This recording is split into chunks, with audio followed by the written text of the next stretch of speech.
ሰላም ጤና ይስጥልኝ አድማጭ ተመልካቾቻችን፣ ይህ በዘመድ ሳተላይት ቴሌቪዥን እና በፍኖተ አማራ ዩቲዩብ ቻናል የሚተላለፈው የፍኖተ አማራ ዝግጅት ነው። የፍኖተ አማራ ዝግጅት አዘጋጅና አቅራቢ እኔ አንተነህ ገላይ ነኝ። እንግዲህ እንደተለመደው ዝግጅታችን የህልውና ትግላችን ተግዳሮቱን፣ እንቅፋቱን፣ ሴራውን፣ ተንኮሉን፣ ቅጥረኛ ባንዳውን፣ ጠላትን አሽመድምዶ በዘላቂ በስር ነቀል ለውጥ በአሸናፊነት መደምደም አለበት የሚለውን መርህ እና ለዚህ መርህ እውን መሆን ተፈጻሚ መሆን የሚያበቁትን ስልቶች፣ መንገዶችና አካሄዶችን በተለያየ መልኩ እየቃኘን መጠናል። ዛሬ ደግሞ ይዤላችሁ የቀረብኩት የአእምሮውን ጦርነት እንዴት እናሸንፍ ነው። የአእምሮውን ጦርነት እንዴት እናሸንፈው ነው። ምን ማለት ነው? በመሬት ላይ ያለውን ጦርነት የጠላት ጦር ይመጣል፣ የጠላት ወራሪ ዘረኛ ተገንጣይ ጦር ይመጣል። ወንድም እህቶቻችን ያዳሽቁታል። ግን አዳሽቀው ባሸነፉበት ልክ ወደፊት ገፍተው ጠላትን ነቅለው 4 ኪሎን በመቆጣጠር የፖለቲካ ስልጣንን በእጃቸው አላስገቡም። በኢትዮጵያ ምድር ስር ነቀል ለውጥ አልታወጀም። አጥፊ ዘር አጥፊ ሀገር አፍራሽ እና ሀገር ሻጭ ወራሪ አደረጃጀቶች ወያኔ፣ ብአዴን፣ ኦሮሞማ፣ የነዚህ አጫፋሪ አብን፣ ግንቦት ሰባት፣ ኢዜማ፣ ባልደራስ ምናምን ባላደራ የሚባልና ቅጥረኛ ባንዳ አልጸዳም። ስለሆነም ህዝብ እያለቀ ምስቅልቅሉ እየጨመረ በየቀኑ ከድጡ ወደ ማጡ እየገባ ይገኛል ማለት ነው። በጦር ሜዳ ያሸነፍ ነው በስነ አእምሮ ስላላሸነፍ። በስነ አእምሮ ማሸነፍ ማለት አለቀ ማለት ነው ጉዳዩ። ይሄ የምናየው ጸረ አማራ፣ ጸረ ኢትዮጵያ፣ ጸረ ኦርቶዶክስ፣ ጸረ ህዝብ የሆነ ስርዓት የወያኔ የኦሮሞማ ስርዓት በተግባር ደረጃ በአካላዊ ደረጃ የሞተ ነው። ግን መሞቱን አእምሯችን አልተቀበለውም። አሸንፈን መውጣታችንን አእምሯችን አልተቀበለውም። ስለዚህ ይሄንን እንዴት ነው የምናሸንፈው የሚለውን ይሆናል። ይሄንን ዝግጅት ሳዘጋጅ እንደ መሰረት እንደ ጭብጥ የሚያዙት ወይም ደግሞ አድማጭ ተመልካች ጭብጥ የሚይዝልኝ እንዲመራመር፣ አይኑን እንዲገልጥ፣ የተኛ አእምሮውን እንዲቀሰቅስ እንዲገነዘብልኝ የምፈልገው በዛሬው ዝግጅቴ ማለት ነው የውሸት ትርክቶች የህዝብን አእምሮ እንዴት እንደሚቆጣጠሩ እና ከውሸት ትርክት ሰለባነት እንዴት ነፃ እንደምንወጣ አይንገላጭና አይንገላጭ ቁልፍ ነጥቦችን አቀርባለሁ። ከዚህ ዝግጅት በኋላ ከአድማጭ ተመልካች የሚጠበቀው አእምሯችንን ከ30፣ 50 እና 100 ዓመታት የውሸት ትርክት እንዴት ነፃ እናውጣ የሚለው ጥያቄ መልስ ሊያገኝ ይገባል፣ በእያንዳንዱ አእምሮ ውስጥ ማለት ነው። ከዚህ ዝግጅት በኋላ ፋኖ የሚያደርገው እልህ አስጨራሽ ጦርነት እውነትን ከውሸት ማቅ ነፃ ለማውጣት መሆኑን ይገነዘባል። እውነትና ውሸት ነው ጦርነቱ። ፋኖ እውነትን ታጥቋል። ጠላቶቻችን ደግሞ የመንግስትን ስልጣን የተቆጣጠሩት በውሸት ትርክት የተነሱ ናቸው። ህዝብን አጥፍተው ሀገር አፍርሰው ሌላ ሀገር ለመመስረት አንግበው የተነሱ ናቸው። አፍራሽ ናቸው፣ ጸረ ህዝብ ናቸው፣ ጸረ ሀገር ናቸው እና ከነዚህ የውሸት ትርክት ጋር እውነትን ፈልቅቆ ለማውጣት ነው ፋኖ የሚፋለመው። ስለዚህ መሸነፍ የለውም ማለት ነው። የጦርነት መሸነፍ ማለት ውሸት አሸነፈ፣ የውሸት ትርክት አሸነፈ ማለት ነው። አማራ ጠፋ፣ ኦርቶዶክስ ጠፋ፣ ኢትዮጵያ ፈረሰች፣ ለውጭ ተሸጠች፣ ከዛ በኋላ ኦሮሚያና ትግራይ በሟች ደም ላይ ተፈጠሩ ማለት ነው። ይሄ አካሄዱ እንደዚህ እንደወረደ ስናየው እንደ ወያኔ እንደ ኦሮሞማ ግንዛቤ ስንተረጉመው ተፈጠሩ ማለት ነው። ይሄ ቅዠት፣ ይሄ ህዝብን አጥፍቶ ሀገር አፍርሶ ሀገር ሆናለሁ የሚለውን ቅዠትነቱን ለማሳየት ጠላትም እየተፋለመ ይገኛል ማለት ነው። አረቡም ይሄ ባህረ ሰላጤው ሀገራት የግብፅና የግብፅ ወዳጆች አሜሪካና አሜሪካ መሩ ምዕራባውያን በሙሉ የሚያግዙት ነው። ይሄን ሁሉ ተደራርቦ ነው ፋኖ እየተፋለመ ያለው ማለት ነው ወገናችን። አእምሯችንን በውሸት ትርክት ስለተቆጣጠሩት በተግባር ያሸነፍነው ትግል በቅጥረኛ ባንዳዎች እየተሸጠ ለመጨረሻው ድል መብቃት አስቸጋሪ የሆነውን ጉዳይ መፍትሄው በእጃችን መሆኑን እንድንገነዘብ ነው። ዛሬ አሸንፈነዋል። አሁንም ጦርነት ሲመጣ እናሸንፋለን፣ እናዳሽቃለን። ግን አያልፍም፣ ከዛ ቦታ አያልፍም። የተሳሳተና አጥፊ ትርክት እየተነገረ ተመልሶ ፈረጠጠ። ሆስፒታሉን ሞላው። ለምን ሆስፒታሉን ሄዶ ተቆጣጥሮ ነቅሎ ያባረረው? ለምን የፈረጠጠውን ማሳዱ አይጨርሰው? የተረፈ ጠላት ምንጊዜም ጠላት ነው። ሶስቴ እየተማረከ እና አስረስ ማረ ዳምጤ ማረክ ነው እያሉ ሚሊሻን ግደል መከላከያን ማርክ እያሉ እኮ ሶስቴ የለቀቁት ሶስቴ ተመልሶ መጥቶ ገጥሞናል፣ አርዶናል፣ ፈጅቶናል። ይሄንን እንገነዘባለን ማለት ነው። ሌላው አሁን የመጨረሻው እውነት የውሸት ትርክቱን ድሪቶ ገላልጦ የመጨረሻ የሆነው ሰዓት እውነት የውሸትን ድሪት ገላልጦ እየወጣ ያለበት ወቅት መሆኑን መረዳትና ሁሉም በየአቅጣጫው በያለበት የሚችለውን ማበርከት እንዲችል ነው። ይህን ዝግጅት ሳቀርብ በአእምሮ ውስጥ እንዲፈጠር የምፈልገው ማለት ነው። ሁሉም በያለበት ለህልውናው፣ ለሀገሩ፣ ለማንነቱ፣ ለእምነቱ፣ ለባህሉ፣ ለተፈጥሮ ሀብቱ፣ ለትውልዱ ቀጣይነት የሚችለውን አስተዋጽኦ ማድረግ አለበት ማለት ነው። የውሸት ትርክትን ማጋለጥና መስበር በሁሉም መስክ የአሸናፊነት ኃይል ጉልበት መሆኑን በማረጋገጥ ሁሉም በያለበት በወራሪ ፋሽስቶች፣ በተገንጣዮች፣ በዘረኞች አደረጃጀት በነሱ ተቋምና በነሱ አይነት ስሪት ላይ መነሳት አለበት። መንገድ መዝጋት አለበት። የእነሱን መዋቅር ማፍረስ አለበት። የዚህ ስርዓት ባለስልጣናትን ማባረር አለበት። ይሄ ስርዓት አጥፊ ነው። ይሄ ስርዓት ህዝብን አጥፍቶ አገር አፍርሶ ሌላ ሀገር ለመመስረት ነው። ትግራይ የሚሉትን ኦሮሚያ፣ ሀገሬ ኦሮሚያ፣ ማይ ካንትሪ ኦሮሚያ እያሉ የሚያስተዋውቁትን ማለት ነው። ያንን ለመፍጠር ነው። ስለዚህ የዚህ ስርዓት ተቀጣሪ በፓርላማ የሚቀመጥ በየት ድራማ የሚስራ ትወና ምንም ማንም ለምንም ለህዝብ አይጠቅምም፣ ለኢትዮጵያ አይጠቅምም ማለት ነው። ይህን ግንዛቤ እንድንጨብጥ ነው። ስለዚህ አጠቃላይ የውሸት ትርክቱን ነው። ይሄ የውሸት ትርክቱን ማሸነፍ በተግባር ተገልጠዋል። ጡት ቆራጭ ነን፣ ተሳደር፣ እንደዚህ ነን ስንባል የነበረው ጡት እየቆረጡ የነፍሰ ጡር ሆድ እየቀደዱ በህይወት እያለች ጽንስ እየበሉ የወንድ ልጅ ብልት እየቆረጡ እያረዱ ደም እየጠጡ ምናምን ሁሉን አሳዩንና የውሸት ትርክቱ ተግባራዊ በራሳቸው ከሸፈ። ይሄ መክሸፉን ፍልስፍናቸው መሞቱን፣ ርዕዮተ ዓለማቸው መሞቱን፣ በዘር ላይ መሰረት ያደረገ የፌዴራሊዝም ሲስተማቸው ለዚህ እንዳበቃን ይሄ ሁሉ የገደላቸው ነው። ሙተዋል እነሱ። ስለዚህ ቀብራቸውን ለመፈጸም አእምሯችን አልተዘጋጀም። የውሸት ትርክቱን ሰባብረን፣ ስለዚህ የውሸት ትርክት እንዴት ነው የሚሰራ፣ ከዚህ እንዴት ነው የምንወጣው የሚለውን አቀርባለሁ ማለት ነው። ከዛ በፊት እንደ መግቢያ አሁን በወደብ ስም ስለ አሰብ የሚደረገውን የጦርነት እንቅስቃሴና ጦር መስበቅን በተመለከተ ቁልፍና መሰረታዊ ነጥቦችን የፍኖተ አማራ የአንተነህ ገላይ እይታ አረዳድ አንድ ሁለት ላለው በሚቀጥለው ፕሮግራም በሙሉ ዝግጅት ስለማቀርበው እንደ መግቢያ ነው የምናገረው። ዛሬ ህዝብ እንዳይሸበርና እውነታውን እንዲያውቅ ነው እና ይሄ ጦርነት የወደብ ጦርነት በሁለት መንገድ ነው የማየው። አንደኛ እንደወረደ ወደብ ያስፈልጋል፣ አሰብ ያስፈልጋል ምናምን የሚባለው ይሄ ወደብ አንድ ሀገር ወደብ ያስፈልገዋል። እንኳን ወደብ የነበረው ሀገር ወደቡ ይመለስለት ቀርቶ ወደብ የሌለው ሀገር ተፈጥሮ ራሱ ወደብ አልባ የሆነ ሀገር ወደብ ይሰጥህ ሲባል እምቢ የሚል ህዝብና ሀገር የለም። ይሄ መሰረታዊ እውነት ነው። ይሄ መሰረታዊ እውነት ግን ተገና አድርጎ የተነሳው ኃይል እንደሚናገረው አሰብ ያስፈልገኛል የሚል ነው። አንድም የውጭ ጫና ዓለም አቀፍ አክተሮች የምዕራባውያንና የደቡቡ የምስራቁ ወይንም ደግሞ የሰሜኑና የደቡቡ የሚባለው አሜሪካ መሩና እነ ቻይና እነ ራሽያ መሩ የሚያደርጉት የጂኦፖለቲካ ፍትጊያና ጦርነት ዓለም አሁን እየተናጠች ስለሆነ አዲስ የሚወለደው ስርዓት ምጥ ላይ ነው። የነባሩ ስርዓት የካፒታሊዝም ስርዓት እየተንኮታኮተ የምዕራባውያን ፍልስፍና ደመጣጭ ፖለቲካ እየዳሸቀና እየተንኮታኮተ አዲስ እየመጣ ነው። በዚህ ግብግብ ውስጥ በጂኦፖለቲክሱ ላይ ገፊ ምክንያት ይኖራል። ለምን? ቀይ ባህር ዋና መስመር ነው። የዓለም አጠቃላይ 20% እና ከዛ በላይ የሚሆነው የንግድ መስመር የሚያልፍበት ነው። እንደገና ደግሞ የዓለም አጠቃላይ የነዳጅ ዝውውር ከ40% በላይ የሚሆነው የሚዘዋወርበት ነው። ስለዚህ የቀይ ባህር መስመር እና ይሄ የአፍሪካ ቀንድ ምስራቅ አፍሪካ ልዩ ትኩረት ይሰጠዋል ማለት ነው። በዚህ ገፊ ኃይል ምክንያት ጦርነት እንዲነሳ በጦርነቱ ምስቅልቅል ውስጥ አካባቢው በጦርነት እንዲዳሽቅና እነዚህ የሀያላን ሀገሮች የውክልና ጦርነት ስለሚሆን በኦሮሞማ ሳይድ ሌላ በኤርትራ ሳይድ ሌላ ተሰልፎ ሊያዳሽቅ ስለሚችል ይሄ እንደ አንድ ምክንያት ይያዝ። ጦርነቱ አማራ እና የኢትዮጵያ ሕዝብ የህልውና ትግል ላይ እንጂ የወደብ ትግል ላይ ስላልሆነ እዚህ ጦርነት ውስጥ መሳተፍ የለበትም ማለት ነው።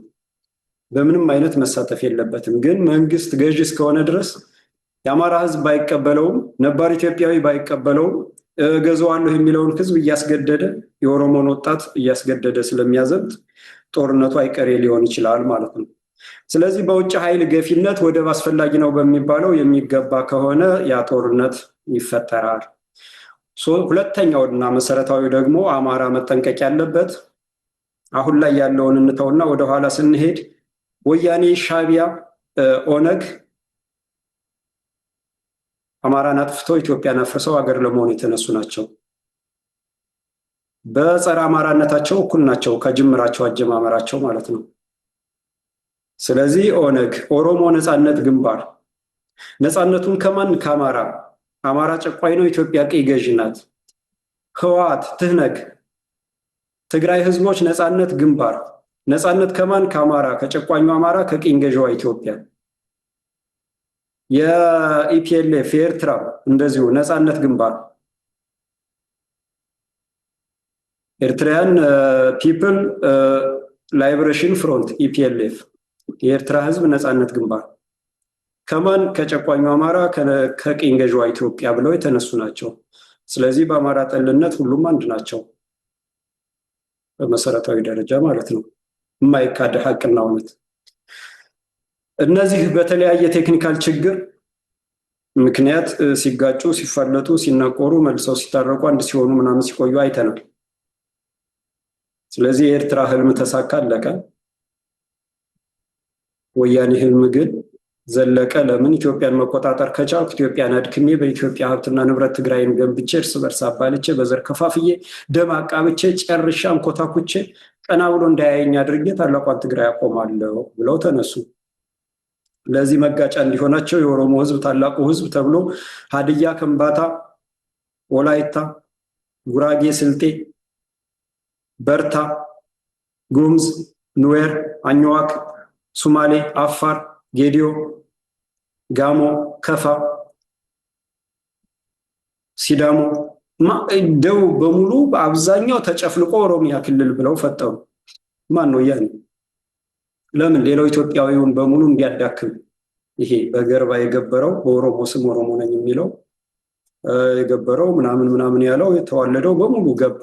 እንደነ ገለታው አይነት እንደነ ሽመልስ አይነት አቶ ታዲዮስ ታንቱ እንዳሉት የማርያም መቀነት የሚያክል የአማራ ስም ይዞ አማራን አጠፋለሁ የሚለው የበታችነት ስሜት ካልሆነ በስተቀር ምን ምክንያት አለው ብለዋል። እና እንደዚህ አይነቱን ሰብስበው ገነቡት። ቋንቋ ተጥሶ ጡት ተቆርጦ ተብሎ ሐውልት ተቀረጸ። ኤርትራዊው ተስፋዬ ገብረአብ በጻፈው መጽሐፍ መሰረት ሐውልት አስቀረጹ። እነ መለስ ዜናዊ እና አብይ አህመድ እነ ሽመልስ አብዲሳ ማነው እነ ለማ መገርሳ ሐውልት ቀረጹ።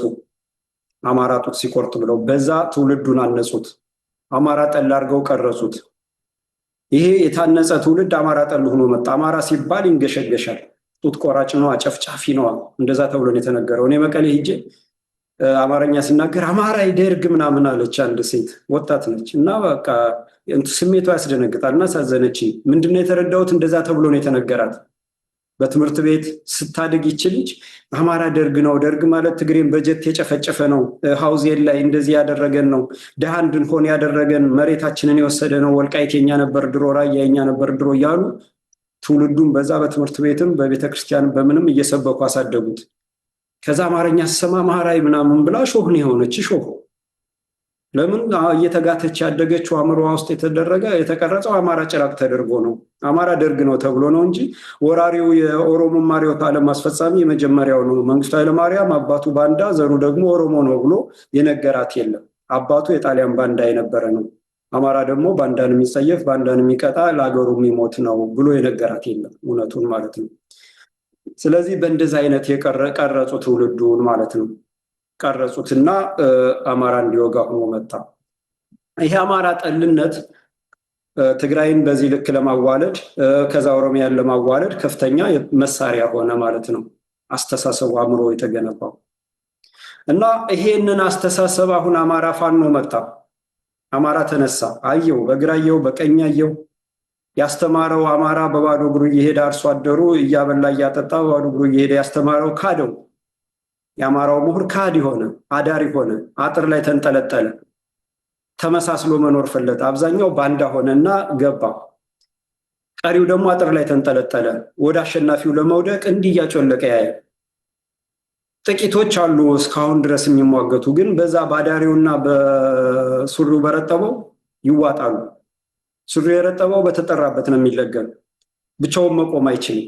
ወይ ከትግሬ ጋር ወይ ከኦሮሞ ጋር ወይ ከደቡብ ጋር ወይ ከሆነ ጋር ሆኖ ኢትዮጵያ ሲባል ብቻ ይሄዳል እየተንኳሰሰ ካራባቱን እያሸ እንደዚህ እያለ እንደዛ ሆነና ነባሩን አገር ያቆመውን አገር የመሰረተውን አገር በባዶ እግሩ እየሄደ እያረሰ ያበላውን ከበሬ ጋር እየታገለ እያረሰ ያበላውን ህዝብ ካደው ማለት ነው።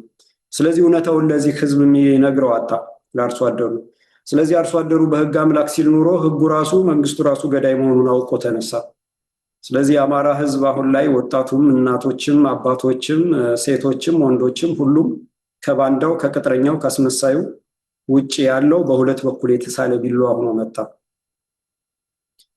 ይሄ በሁለት በኩል የተሳለ ቢላዋ የገደለውን፣ ያዘሩን ያጠፋውን፣ ያሳደደውን፣ ያመከነውን፣ ቅጥረኛ ባንዳ ሆኖ ያስበላውን፣ አገሩን ያፈረሰውን፣ ከመሬቱ የነቀለውን፣ ባህሉን ያንቋሸሸውን፣ እምነቱን እያጠፋ የሚገኘውን በሙሉ አርዶ ጥሎ ለፖለቲካ ስልጣኑ ጨብጦ ኢትዮጵያን ወደ ነበረ ማንነቷ ሌሎች ኢትዮጵያውያንንም ከስጋት አውጥቶ ወደ ነበረ ነፃ ህዝብ ታላቅ ሀገር መርህ ለመመለስ ቆርጦ ተነስቷል።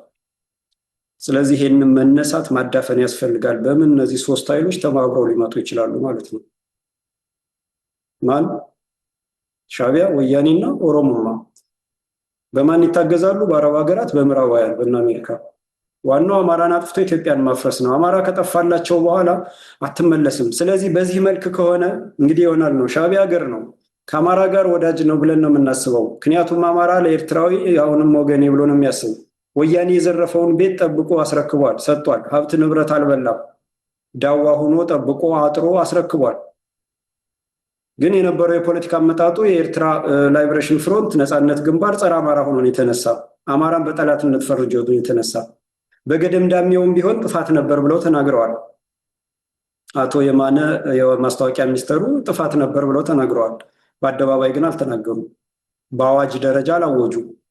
ስለዚህ የአማራ መነሳት እነዚህን ኃይሎች መልሶ አንድ ሊያደርጋቸው ይችላል። ለህዝቡ ግን ተቧድነው እንደሚዋጉ ይመስላል ማለት ነው። ተቧድነው እንደሚዋጉ ይመስላል። እንዴት ነው የሚቧደኑት? ወያኔ ከፊሉ ከኤርትራ ጋር፣ ከፊሉ ከአብይ ጋር፣ ከፊሉ ነፃ መስሎ ቆመ። ጌታቸው ረዳ ከኦሮሞማ ብልጽግና ጋር ገጠመ። ኦሮሞማ ብልጽግናን ይመራል ማለት ነው። ከሌሎቹ ጋር ከነ ሳሞራ የኑስ፣ ከነ አርከበ ዕንቁባይ፣ ከሌሎችም ጋር ሆነው ከነ ፕሮፌሰር ክንደያ ገብረ ህይወት ምናምን ጋር ሆነው ኦሮሞማን ይመራሉ። ህዝቡን ስሜት የሚቋጥር ምናምን ደግሞ ነፃ ገለልተኛ ምናምን የትግራይ ጊዜያዊ ምናምን አለ። ከዛ ደግሞ እነ ደብረ ጽዮን ደግሞ ከሻዕቢያ ጋር ሆኑ ማለት ነው። ሻዕቢያ በተለምዶ ኤርትራ፣ ሻዕቢያ ማለት ነፃነት በአረበኛ ቋንቋ የነፃነት እንደማለት ነው። ነፃነት ለነፃነት ትግል እንደማለት ነው። እና ሻዕቢያ ወይም የኤርትራ መንግስት ለፋኖ ወዳጅ ነው እንደዚህ ምናምን ይባላል። አዎ ለግል ጥቅም ለጋራ መጠቃቀም በጣም ጥሩ ነው። መጠቃቀም ወዳጅ መሆን በጣም ጥሩ ነው። ለኤርትራ ህዝብ ጥቅምም ለአማራ ህዝብ ጥቅምም ወዳጅ መሆንና መጠቃቀም በጣም ጥሩ ነው። ለዘለቄታም ለመሰረታዊነት ያ አይጠላም። ያ እንዳለ ይቀመጥ። ምክንያቱም ሴራና ተንኮል ነው ሀገርን ህዝብን ያፈረሰው አማራን የሚያጠፋው እንጂ በፊት ለፊት ጦርነት አማራ እንደማይሸንፍ አሜሪካኖችም አውቀዋል። አማራን የጥቃት ኢላማ ያደረገ ኢትዮጵያን በማያባራ ጦርነት ውስጥ የከተተ አሜሪካ የሚቆጣጠረው በዘር በሃይማኖት ኢትዮጵያን የከፋፈለ ቀውስ መፈጠር አለባት ብላ የውጭ ፖሊሲ ያደረገች ናት አሜሪካ። ስለዚህ የውጭ ፖሊሲ ኢትዮጵያ ውስጥ ሰላም አይፈጥርም ማለት ነው። አሜሪካ ይህንን ፖሊሲ ያጸደቁት በስልጣን ላይ እስካሉ ድረስ ይሄ ፖለቲካ ሲስተም አሜሪካ ላይ እስካለ ድረስ ኢትዮጵያ ውስጥ ሰላም አይኖርም ማለት ነው።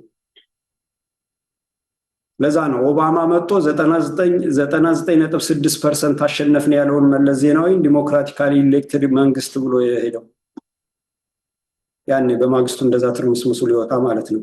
የዛ የውጭ ፖሊሲ አፈጻጸም ነው ማለት ነው። ስለዚህ እነዚህ ሶስት አካላቶች አንድ ላይ ሆነው ጦርነት ውስጥ ይገባሉ። አማራን ቀለበት ውስጥ አድርገው ያጠፉታል። ከዚህ ጦርነት በኋላ ኢትዮጵያ የሚባል አይቀጥልም።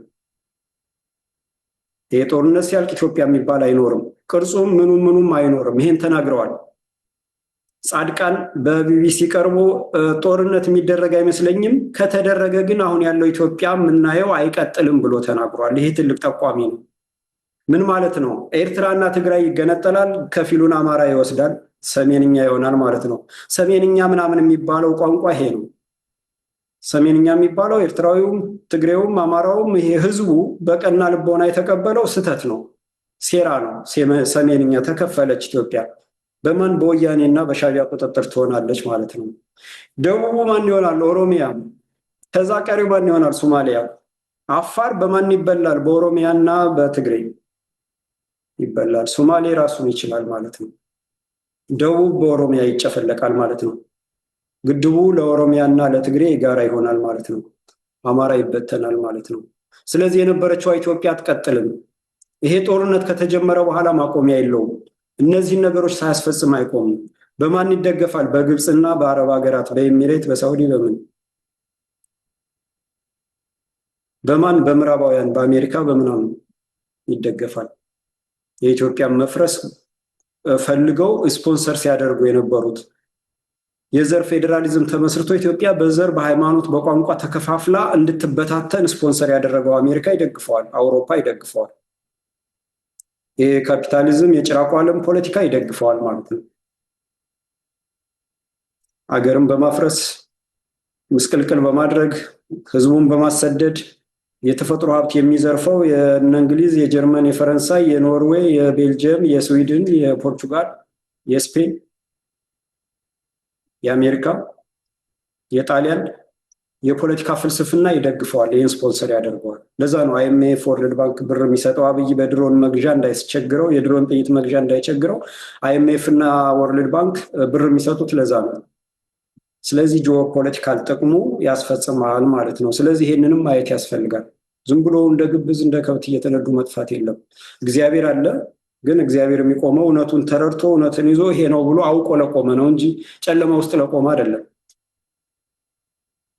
እውነቱን ይዞ የቆመ ፈጣሪውን እያመሰገነ አንተ ሁነኝ እያለ በፈጣሪው ተማምኖ ማንም ጠላቱን ግን ማንኮታኮት ይችላል። አማራ ማንም ተደርቦ ይምጣ፣ 10 የአፍሪካ ሀገር ተደርቦ ይምጣ፣ አማራ ፊት ላይ መቆም አይችልም። እውነትና ውሸት ነው ጦርነቱ። የስነ ልቦና ልዩነት አለ። አማራን አጥፍቼ ሀገር ሆናለሁ ብሎ ተጨማሪ ፈልጎ የሚመጣና በህይወት እያለሁ አይደረግም ወይኔ ወይ ጠፋለሁ እንጂ እንደዚህ ሊሆን አይችልም ብሎ የወጣ አማራ እኩል ስነ ልቦና የላቸውም። ስለዚህ ምን ይሆናል? እውነትን የያዘ ያሸንፋል። ጽናትን ይጠይቃል፣ ብርታትን ይጠይቃል፣ ጥበብን ይጠይቃል ማለት ነው። ጸሎትን ይጠይቃል። አፄ ምኒልክ ጸልየው ቅዳሴ ያስቀድሰው ታቦት አስሸክመው ይዘውን የሄዱት ወደ አድዋ ጦርነት ሲገቡ 6 ሰዓት ነው የፈጀባቸው። ዓለምን ሲነዳ የነበረው ጣሊያን የጋዝ ቦምብ ጭኖ በአውሮፕላን በምን ያለውን አፄ ምኒልክ ጥቂት መሳሪያ የታጠቀ በተረፈ አንካሴና ጦር የያዘ ይዘው ነው የወጡት። አዳሽቀው ነው የመለሱት። ስለዚህ አጠቃላይ የአሰብን ጉዳይ ረጅም ሰዓት ወሰደ። ሳሳጥረው በሚቀጥለው ሙሉ ዝግጅት አዘጋጃለሁ። ሳሳጥረው አንደኛ ጦርነቱ አይቀርም። ጦርነቱ በገፊ ምክንያት ነው፣ በውጭ ኃይሎች ገፊ ምክንያት ይሆናል። ያ በኤርትራና በኢትዮጵያ መሀል ይደረጋል ማለት ነው። ኤርትራን አጥፍቶ አሰብን መልሶ ለምዕራባውያን ጥቅም ላይ በሚውል መልኩ እንዲሆን ማድረግ ነው። ይሄ የመሆን እድሉ ትንሽ ነው። ምክንያቱም ከሳሽ የተከሳሽን መልስ ቢያውቅ ክሱን አይጀምርም ነበር ነው። ሁለተኛ የአማራ ህዝብ የህልውና ትግል ላይ ነው። ኢትዮጵያውያን የህልውና ስጋት ላይ ናቸው እንጂ የወደብ ፍላጎት ላይ አይደለም። ሶስተኛ መሀል ሀገሩን እያፈረሰ ሀገር እየሸጠ ቤት እያወደመ ህዝቡን እያፈናቀለ ኢኮኖሚውን አበላሽቶ የሚበላ የሚጠጣ እንዳይኖር አድርጎ ህዝብ በችግርና በቆፈን ላይ እንዲሆን አስገብቶ ሰላም ምኞት እንዲሆን በልቶ ማደርና ጠጥቶ ማደር ቅንጦት ሆኖ ሰላም በሰላም ውሎ ማደር በህይወት መኖር ምኞት እንዲሆን አስገብቶ ህዝብን እየጨፈጨፈ ያለ ተገንጣይ ኦሮሚያ ብሎ ለሀገርነት መስርቶ ድሬዳዋንም ጅጅጋንም ሁሉንም ሳር ቅጠሉንም የኔ ነው የሚል አካል ወደብ ያስፈልገኛል ብሎ ያውን በማያዋስነው በኩል ሲሄድ መጠራጠር ያስፈልጋል ማለት ነው። መጠንትን ማረጋገጥ ያስፈልጋል ሴራ መሆኑ። የህዝቡን ቀልብ ለማሳት እንግዲህ የምዕራባውያን ደህንነት ተቋማት ይገቡበታል ይሄንን ጨዋታ። የህዝቡን ቀልብ ለማሳት ከሶማሊያ ጋር ግጭት ጀመረ፣ ጦርነት ሊገባ ነው፣ ግብጽ ጦር አስጠጋች፣ ድራማ ተሰራ። ከጅቡቲ ጋር ተጋጨ ተባለ፣ ከኬንያ ጋር ተጋጨ ተባለ። ውሸት ነው፣ ይሄ ሁሉ ውሸት ነው። የጅቡቲ ስርዓት ምን እንደሚል ፈረንሳዊ አሜሪካ ነግረዋል ምን እንደሚል። ኬንያም በዚህ በምዕራባውያን ቁጥጥር ውስጥ ያሉ ናቸው። ሶማሊያም በምዕራባውያን ቁጥጥር ውስጥ ያለ ነው። ያ ሰጣ ገባ ምናምን እንደዛ አደረገ የህዝቡን ቀልብ ለማሳት ነው። ስለዚህ ወደ አሰብ ሲሄድ እውነትም በደቡብ በኩል ስላልተሳካለት፣ በምስራቅ በኩል ስላልተሳካለት፣ በሶማሌ በኩል ስላልተሳካለት በሰሜን በኩል ሄደ ብሎ እንዲያስብ፣ እውነትም ደቡብ ወደ ፈልጎ ነው ለኢትዮጵያ አስቦ ነው ተብሎ እንዲታሰብ ነው መጀመሪያ። ከዛም እንደ ውሻ እንዲናከስ የተደረገው ማለት ነው። ኦሮሞማ እንዲናከስ ተናካሽ ውሻ እንዲሆን የተደረገው። ኦሮሞማ ከሁሉም ጋር ተናካሽ ውሻ ሆኖ አሁን ደግሞ ወደ ሰሜን ሄደ። ስለዚህ ወደ ፈልጎ ነው ለሀገር ምናምን። ይሄ የህዝቡን አስተሳሰብና ትኩረት ወደ አንድ ለማምጣት ከዛ በኋላ ዝግጅቱ ይገባል። ፋኖን ቀለበት ውስጥ ማስገባት፣ የአማራን ህዝብ አስገብቶ ቀለበት ውስጥ በሰሜንም በደቡብም በሁሉም ከቦ መቀጥቀጥ። ወያኔም ሻዕቢያም ኦሮሞም ሊሆን ይችላል፣ አይታወቅም። በኋላ ነው የምንለየው። አስቦ መዘጋጀት ግን አስፈላጊ ነው። አስቦ መዘጋጀት አስፈላጊ ነው። አይሆንም ብሎ አእምሮን ዘግቶ ተኝቶ ማደር ምናምን አይሰራም። ይሄ ግብዝነት ነው፣ እንስሳነት ነው። በሁሉም አቅጣጫ ይሄ ሊሆን ይችላል ብሎ አእምሮን ማዘጋጀት ግን በቃ ከዛ በኋላ የሚሆነው እዳው ገብስ ነው። አእምሮ ከተዘጋጀ የሚሆነው ተግባራዊ የሚሆነው ነገር እዳው ገብስ ነው። ማንም ተደምሮ ይምጣ ከአማራ ፊት የሚቆም የለም ማለት ነው። ማንም አሜሪካም የፈለገችውን አርጋ ትምጣ አይቆሙም። አፍጋኒስታን በክላሽ፣ አሜሪካ በኒውክሌር፣ በቦምብ፣ በሚሳኤል፣ በቴክኖሎጂ፣ በጀት፣ በድምፅ አልባ ሄሊኮፕተር በምናምን ተጠቅማ በዓለም በዘመኑ ላይ ያለውን የጦር መሳሪያ ተጠቅማ አፍጋኒስታን ታሊባን ግን በክላሽ ቂጧን ገርፎ ማንነቷን አጋልጦ ነው የላካት ማለት ነው። ስለዚህ አገር እያፈረሰና እየሸጠ ህዝብ ዘር እያጠፋ ተገንጣዮች አገር ለመሆን ትግራዋይ ብለው እዚህ ኦሮሚያ እየተባለ እንደገና ደግሞ ጦርነቱ ከተጀመረ ኢትዮጵያ ባለችበት ቅርጽና መልክ አትቀጥልም እየተባለ ይሄ ጦርነት ውስጥ ሲገባ ምንድን ነው ብሎ መፈተሽ ያስፈልጋል እንጂ ከላይ ቅጥረኛ ባንዳው በሚጮኸው ይሄ ብአዴንም ወያኔም ኦሮሞማም የሚከፍለው በኬንያ በምንም የተሰማራው ቱሪናፋ ሆዳም በሚነፋው ልክ መነዳት አያስፈልግም ማለት ነው። መመርመር እንዴት ሊሆን ይችላል? በመሰረታዊነት ደረጃ ወያኔና ኦሮሞማ እንዴት ሊጣላ ይችላል? ኦሮሞማ ከወያኔ ጋር ከተጣላ የወያኔን ህገ መንግስት መጀመሪያ ለምን አይቀድም? የወያኔን ባለስልጣናት የወያኔን የጦር መሪ እነ ሳሞራ የኑስን ለፍርድ ለምን አያቀርቡም? እና እርከበ ዕንቁባይ እነ ፕሮፌሰር ክንደያ ገብረ ህይወትና ሌሎችም የወያኔ ሰዎች አሁንም ቤተመንግስት አይደሉም ወይ? ለምን ይሄ ሁሉ ድራማ? የትግሬን ህዝብ በዛ ልክ የፈጀውና ያስፈጀው ጌታቸው ረዳ ዛሬ ደግሞ ኦሮሞማ ሆኖ ሲመጣ ምን አይነት ድራማ ነው? ይሄንን መጠየቅ ያስፈልጋል። የተነሱበት መሰረት ምንድን ነው? የሁሉም መሰረት አንድ ነው። አማራን አጥፍቶ ኢትዮጵያን አፍርሶ ሀገር መሆን ነው። ስለዚህ አማራ ሲነሳ ሁሉም አንድ ይሆናሉ። አማራ ሲጠፋ ደግሞ በጥቅም በገንዘብ ያው ሌባ ሲጣላ ሲካፈል ይጣላል፣ ሲሰርቅ አንድ ይሆናሉ እንደሚባለው ማለት ነው። ይሄ ማስገንዘብ ያስፈልጋል። ነባራዊ ሁኔታው ግን ወዳጅነት ከኤርትራ ጋር ወዳጅ መሆን ችግር የለውም። ሀገር ናት ኤርትራ፣ አሁን ራሷን የቻለች ሀገር ናት። ሀገር ስለሆነች ወዳጅ ማድረግ አስፈላጊ ነው።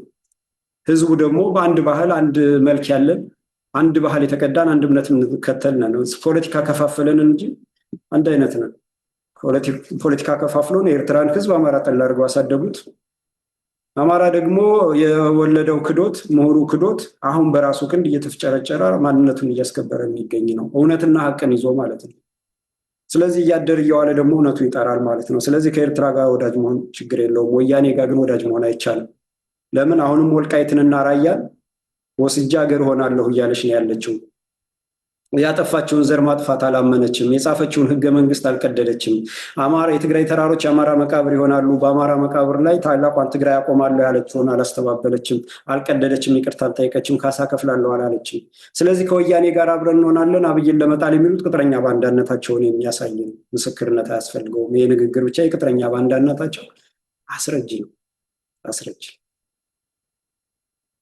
ነው። ስለዚህ በእንደዚህ አይነት ሁኔታ ከወያኔ ጋር አጋር ሁነን አብይን ጥላ። አብይ አይደለም ኦሮሞማ ርዕዮተ ዓለም ነው። ዛሬ ያለጠፋው ነገ ያጠፋልና ጨርሳ አጥፋው። ስሙን ቀይረው፣ እምነቱን ባህሉን ደምስሰው፣ ከዛ በኋላ ከደመሰስክ በኋላ ያንተ አድርገህ ቅረጸው።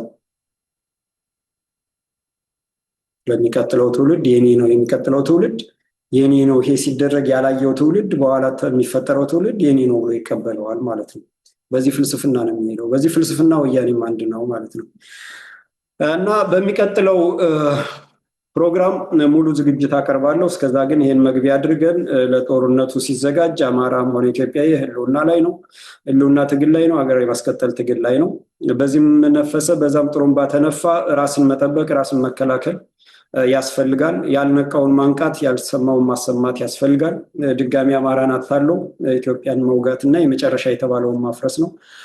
እንግዲህ በዚህ የመጨረሻ የተባለው ያረጁ ሰዎችም በህይወት እያሉ አፈራርሰው ጨርሰው ማጥፋት ሊፈልጉ ይችላሉ፣ አይታወቅም። ምክንያቱም እንደ ሻለቃ ዳዊት አይነት ሰው ሲወለድ ጀምሮ ጥርሱን አማራ ላይ የነከሰ አማራን ሲያስፈጅ የኖረ ምሁር አልባ አድርጎ የመሪ ክፍተት ተፈጥሮ እንደዚሁ መሪ አልባ ሆኖ ትውልዱ ለዛሬ እንዲደርስ ያደረገ ሰው ዛሬም እንዲጠፋ እየሰራ ያለ ሰው እስከሚሞት ድረስ ማለት ነው ካፈርኩ አይመልሰኝ አይነት ስራ የሚሰራ ምናምን አለ እና ቦይ ስብሐት ይሄ ምናምን አብሮ የተጨማለቀው በወንጀል ሁሉ ደሙ ያክለፈልፈዋል ማለት ነው። ይሄን ግንዛቤ ውስጥ እናስገባ። አሁን ያለው ሁኔታ ለወደብ የሚያንገበግብ ነው ወይ? የህዝብን ትኩረትና አቅጣጫ ለመቀየር ስለምን ታሰበ? ይሄ ሴራ ምንድን ነው? እውነት ወያኔ፣ ሻዕቢያ፣ ኦሮሞማ በመሰረታዊ ደረጃ በመርህ ደረጃ በርዕዮተ ዓለም ደረጃ ይጋጫሉ ወይ? ከተጋጩ የሚያጋጫቸው ምንድን ነው? ጥቅምና ስልጣን እንጂ በመሰረታዊ ደረጃ አይጋጩም። ስለዚህ ኤርትራን ደግሞ ለይተን እናያለን። አገር ናት። አገር ሁና ራሷን ለማስከበር ወዳጇን ስትፈልግ አማራ ማድረግ መብቷ ነው፣ የሚያዋጣትን ነው። ስትፈልግ ትግሬን ማድረግ መብቷ ነው፣ የሚያዋጣትን ነው። ስትፈልግ ኦሮሞውን ማድረግ መብቷ ነው፣ የሚያዋጣትን ነው። የሚያዋጣን ነው። ለምን? አገር ነዋ። ለአገሯ ሉዓላዊነትና ለህዝቧ ደህንነት ሲል ይበጀኛል ያለውን ወዳጅ ማድረግ መብቱ ነው። እንደዚህ ብሎ ዝም ብሎ በባህላዊ ስሜት እናንተ መረዳት አይደለም፣ መነዳት አያስፈልግም። ስለዚህ ከኤርትራ ጋር አማራ ምን ይጠቀማል? ኤርትራ ከአማራ ምን ይጠቀማል? አማራ ከኤርትራ ምን ይጠቀማል? ያንን አስልቶ ወዳጅነት በዛ ነው። ወያኔና ኦሮሞማ ሊሆን አይችልም። አገር ለመሆን ነው። ሁለተኛ በዚህ ጦርነትና ግርግር ውስጥ ወልቃይትን ወያኔ ለአንድ ሳምንት ከተቆጣጠረ ኦሮሞማ ፓርላማውን ጠርቶ የትግሬን ሀገርነት ተገንጣይነት ያውጃል። አንቀጽ 39 እንትን ብሎ በ13 ተቃዋሚነት ደሳሌ ጫኔ የተቃወመ ተብሎ ይጮህና ይወሰንላታል ማለት ነው። ከዛ አማራ ስለ ደሳሌ ጫኔ እያጨበጨበ ወልቃይትን ለትግሬ ይሰጣል። ወዲያው ትግሬ ሀገር ከሆነ በኋላ ትግራዋይ ከታወጀ በኋላ ወልቃይትን ይዞ የውጭ ሀገር ጦር ገብቶ ይሰፍራል ማለት ነው። የትግሬን ሀገርነት ለማስከበር ሰላም አስከባሪ ኃይል ተብሎ የሚሆን የምን ኃይል ገብቶ ይሰፍራል ማለት ነው። ከዛ በኋላ ትግሬ ሳይሆን የሚዋጋው ዓለም አቀፍ ኃይል ይሆናል ማለት ነው። ምዕራባውያን ይሆናሉ ማለት ነው። አሜሪካ የጦር ቤዝ ሊከፍት ይችላል ወዲያውኑ ማለት ነው። ስለዚህ እንደነ ኮሎኔል ደመቀ ዘውዱ አይነቱ የወያኔ ቅጥረኛ አማራውን እያታለለ እያደነዘዘ ወያኔን እግሯ ገብታ እጇ እንዲገብታ ይሄ ደግሞ የኦሮሞማ ወራሪው ፓርላማ ቡችሎች ስብስብ ያ የቡችላ ስብስብ ደግሞ ትግራዋይ ተገነጠለች ብሎ ያውጃል። የኢትዮጵያ ፓርላማ ተብሎ አወጀ ተብሎ ሲነገር አሜሪካ በቀጥታ ያጸድቃል፣ እንግሊዝ ያጸድቃል፣ ምን ያጸድቃል፣ ከዛ ጦር ያስገባሉ ማለት ነው። ይህን ሁሉ እስከዚህ ድረስ ነው መገመት የሚቻለው። ዝም ብሎ ግብስ ሆኖ ምናምን አይደለም። ስለዚህ ወልቃይት ራያ፣ ወልቃይት ጠለምት ጠገዴ፣ ራያ ካምባላጌ እስከ መሆን ያለማጣ ድረስ ያለውን እንቅስቃሴ በሙሉ በትኩረት በአይንን ገልጦ መከታተል ያስፈልጋል። ቅጥረኛ ባንዳውን ካለ ርህራሄ ማጥፋት ነው። ነገ ማጥፋታችን ላይ ቀር ዛሬ ማጥፋት ያስፈልጋል። በህገ መንግስቱ መሰረት ወልቃይት እናስመልሳለን ሲል ማነው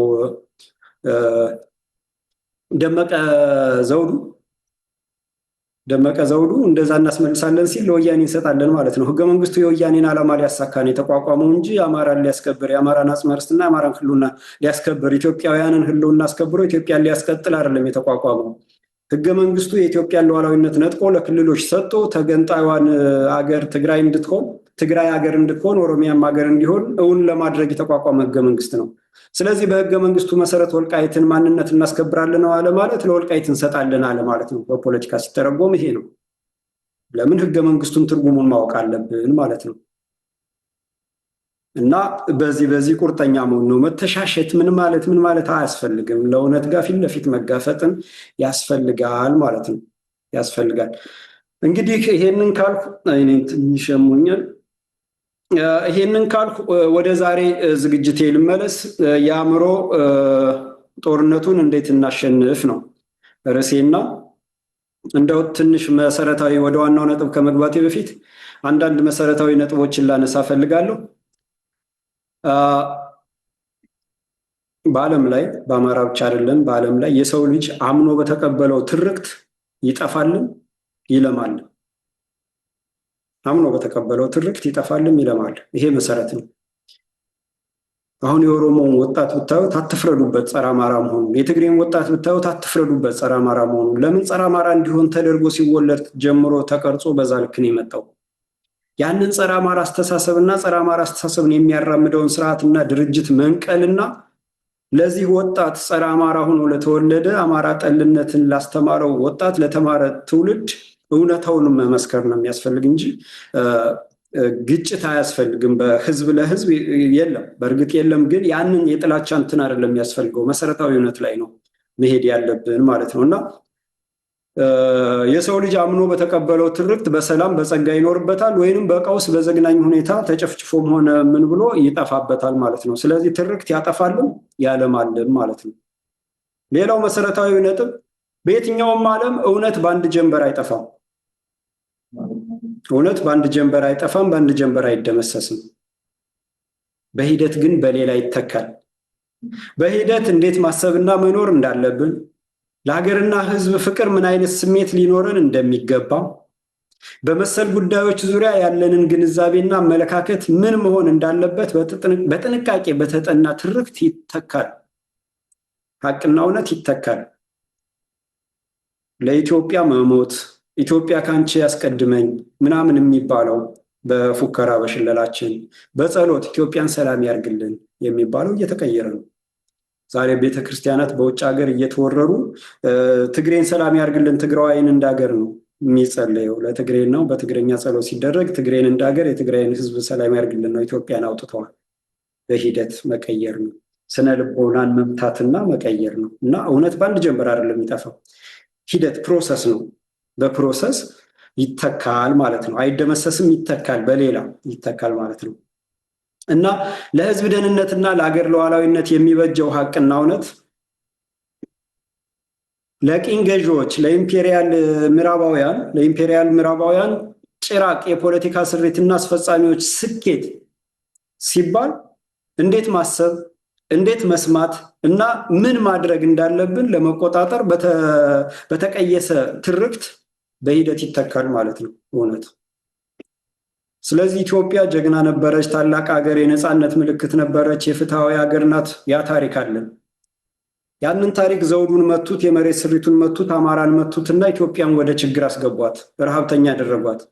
ከዛ የተመለመሉ ካድሬዎች እነ ሻለቃ ዳዊት ተመለመሉ እና በዓለም ላይ ታዋቂ አርቲስቶች እነ ቦብ ማርሊ እነ ማይክል ጃክሰን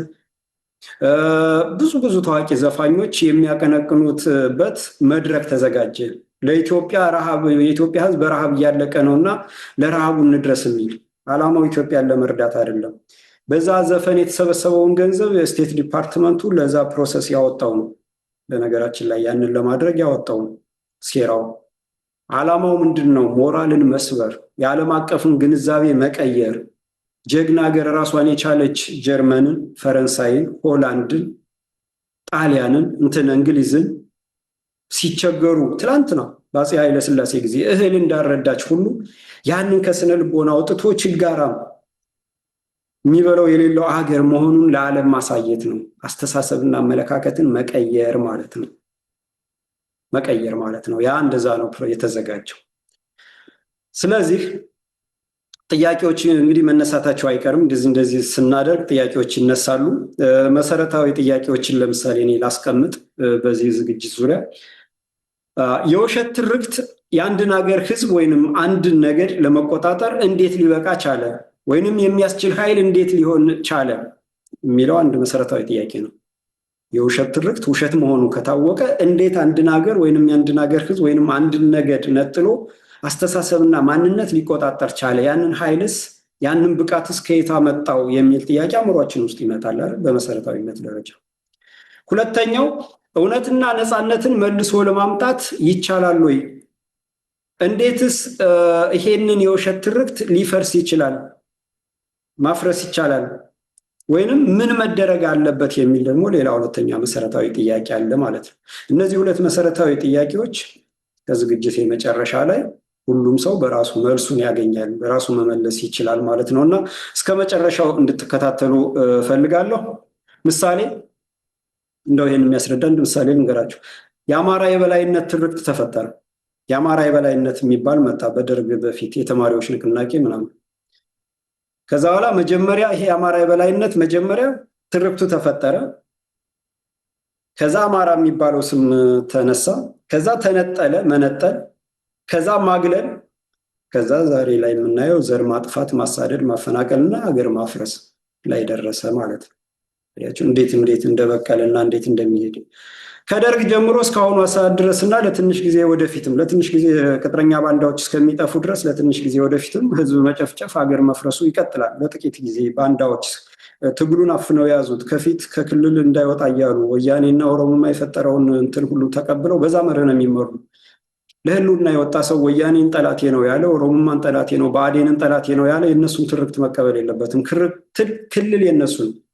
የዘር ፌዴራሊዝም የነሱ ቋንቋ ነው አጠቃላይ ማለት ነው እና ይህን ቋንቋ መጠቀም የለበትም። ሁሉም ኢትዮጵያውያን ሀገር ናት ብሎ ማሰብ ነበረባቸው። ግን ቅጥረኛ ባንዳዎች እንደዚህ አያስቡ። ለምን? የጠላትን አስተሳሰብ ስለሚያራምዱ፣ የጠላትን ፍላጎትና ምኞት ለማሳካት ስለሚቀጥሉ ማለት ነው።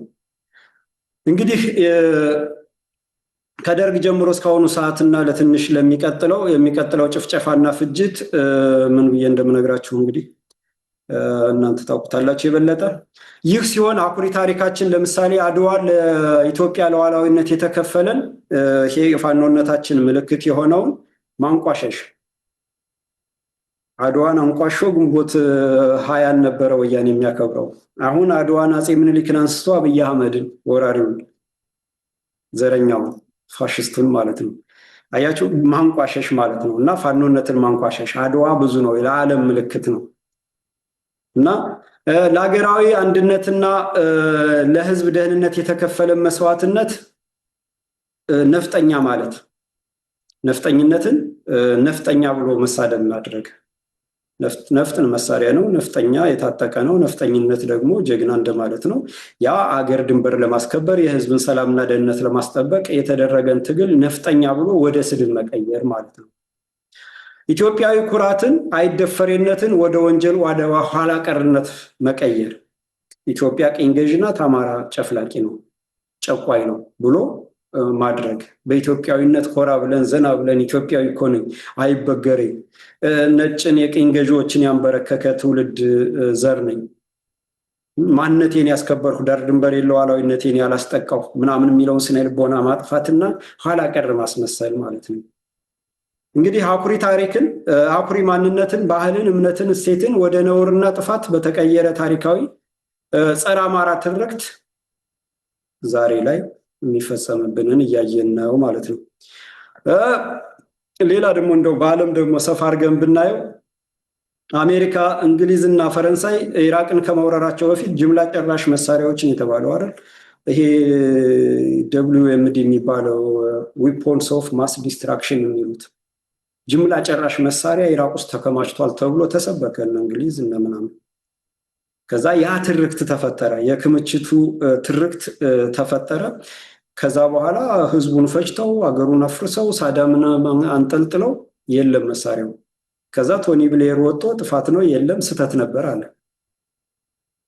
ሊቢያን ጋዳፊ ጨቋይ ነው እንደዚህ አረገ፣ ህዝቡ እንዲህ አድርጎ ይሄን ያህል ዓመት ገዝቶ ምናምን ብሎ ጋዳፊን ገለው ሀገሪቷን ካፈረሱና የሚሊሻ መፈንጫ ካደረጉ በኋላ ስተት ነበር አለ ኦባማ ወጣና ሊቢያ እንደዛ ማድረጋችን ስተት ነበር አለ። ያችሁ በውሸት ትርክት የዓለሙን እሳቤና ግንዛቤ ከቀየሱ በኋላ ማለት ነው።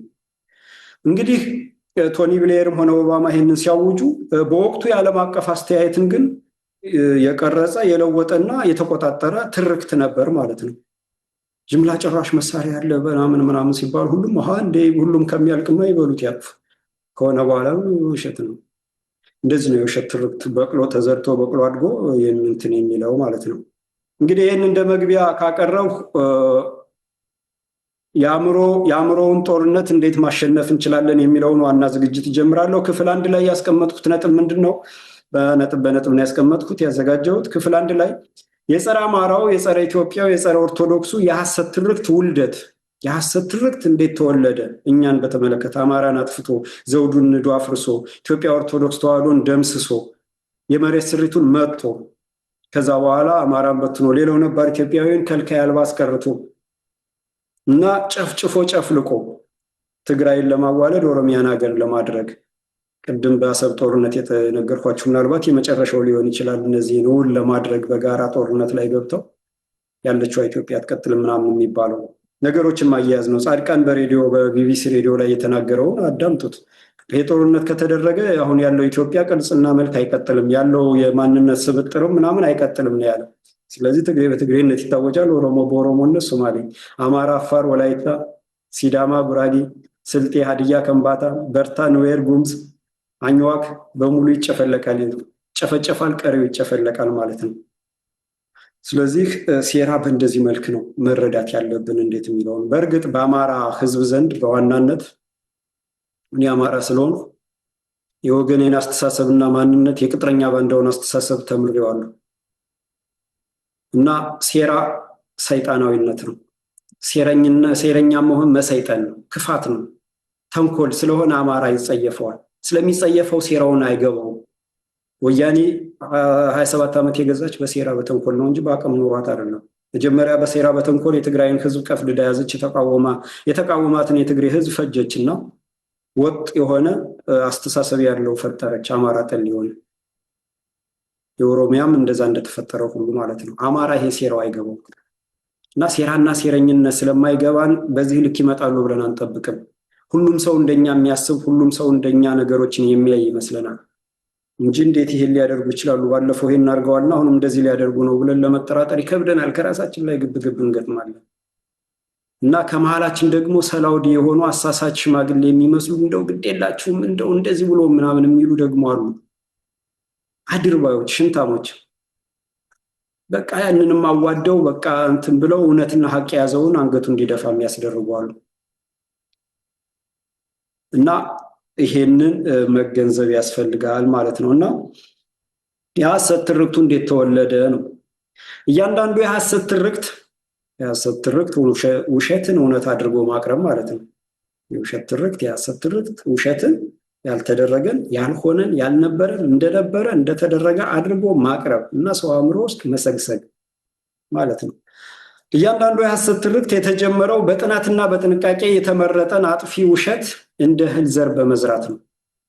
በጥናት ለምሳሌ አማራ ምንድነው ያልኩት? የአማራ የበላይነት የሚለውን አስተሳሰብ በጥናት መነሻው መሀል ላይ የሚተነተነው ለህዝብ የሚቀርበው ማስረጃው ምኑ ዲዛይን ከተደረገ ከተዘጋጀ በኋላ እንደ ዘር ይዘራል። አንድ አርሶ አደር ወገናችን ይወጣል፣ ወቅት ይጠብቃል፣ መሬቱን ያርሳል፣ ያዘጋጃል። ወቅቱ ሲደርስ የዝናቡን የምኑ ሁኔታ አይቶ ይዘራል። ከዛ በኋላ ያ ዘር ይበቅላል፣ ከዛ ይታረማል፣ ይኮተኮታል፣ ያድጋል፣ ያብባል፣ ያፈራል፣ ይታጨዳል፣ ይወቃል፣ ቤት ይገባል፣ ይፈጫል፣ ይጋገራል፣ ይበላል ማለት ነው። ሂደት ነው፣ ፕሮሰስ ነው፣ ጊዜ ያስፈልገዋል። ጤፍ ከሆነ 5 ወር 6 ወር ሊሆን ይችላል፣ 4 ወር። በቆሎ ከሆነ 3 ወር 4 ወር ሊሆን ይችላል። ገብስ ከሆነ 3 ወር 4 ወር ሊሆን ይችላል።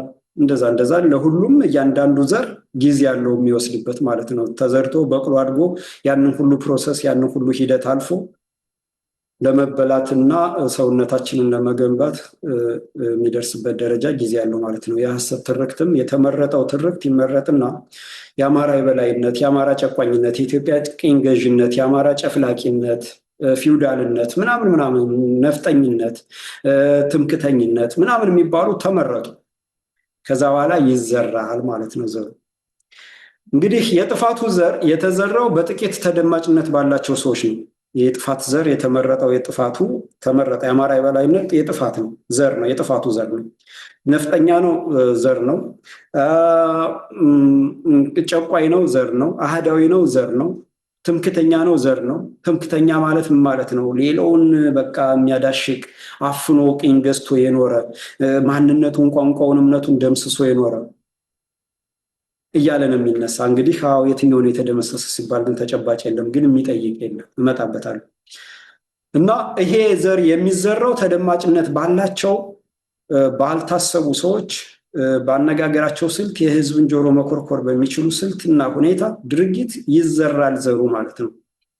ሰዎቹ የተመለመሉት ብዙውን ጊዜ ከፖለቲካ ልሂቃን ተብዮች ነው። ፖለቲካ እንቅስቃሴ ላይ የተማሪዎች እንቅስቃሴ ምናምን ነው አለልኝ መኮንን እንውሰድ፣ ከዩኒቨርሲቲ ተማሪዎች፣ ከሚዲያ ሰዎች፣ አርቲስቶች እና በሆነ አጋጣሚ ስማቸው ከፍ ከፍ ካለ ሰዎች ይመረጡና ያንን ዘር ይዘሩታል። አማራን ለማጥፋት ከሆነ አማራ የሚመስሉ ወይንም አማራንን ያሉ ሰዎች ዘሩ እንዲዘሩት ይደረጋል። ኦሮሞን ለማጥፋት ከሆነ ኦሮሞ የሆኑ ሰዎች ወይንም ኦሮሞ የሚመስሉ ሰዎች ይመጡና በኦሮሞ ላይ ዘሩን ይዘሩታል። ትግሬ ከሆኑ ትግሬዎች ይመረጡና ራሳቸው ትግሬዎች በትግሬ ላይ ዘሩ እንዲዘሩት ይደረጋል። የጥፋቱን ዘር ማለት ነው። የራሱ ወገን ሲነግረው አሃ ብሎ ህዝቡ እንዴ ምናምን እያለ እንትን እንዲል ማለት ነው። እነዚህ የተመለመሉ ሰዎች ተመሳሳይ ቃላትን፣ ተመሳሳይ ታሪክን፣ ተመሳሳይ ጉዳይን ደጋግመው መጠቀም የጥፋቱን ዘር ይዘራሉ። የአማራ የበላይነትን ለምሳሌ ደጋግመው ይጠቀሙታል። ደጋግመው እስኪሰለች ድረስ በቴሌቪዥን ማስታወቂያ ሲነገር በተደጋጋሚ እስከሚሰለች ይሄ ማስታወቂያስ ምናምን ሰለቸኝ ምናምን። ከዛ በኋላ ግን ሳናስበው ያ ስም ግን በውስጣችን ተቀርጿል ማለት ነው። እና እስኪሰለች ድረስ ደጋግመው ይናገሩታል።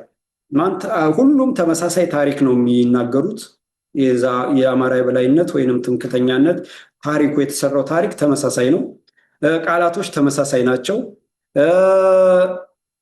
አነጋገሩ ተመሳሳይ ነው። በተለያየ መልኩ ያቀርቡታል፣ ደጋግመው ይዘሩታል ማለት ነው። ከዛም ባለጥራዝ ነጠቁ ይሄ ጥራዝ ነጠቅ አወኩ ለማ ምንም የማያውቅ ዝም ብሎ ጫፍ እየያዘ እዚህም እዛም የሚወናበደው ምናምን ጥራዝ ነጠቅ እውቀት ያለው ምሁር ተናገረው ወይ ከል ያለው ብሎ ሳያውቀው ይደጋግመዋል ማለት ነው። ይዘረዋል፣ ዘሩን ያፈጥነዋል ማለት ነው፣ ይበትነዋል ማለት ነው። ባለጥራዝ ነጠቁ የእውቀት ባለቤቶች አዋቂ ለመምሰል የስመጥር ሰውን ወሬን የሚደግሙ የገደል ማሚቶች፣ ቆም ብለው የማያስቡ ግለሰቦችና ባለቅን ልቦና የሆነው ዜጋ ሁሉ ይደግመዋል ማለት ነው። እውነት ይመስለዋል።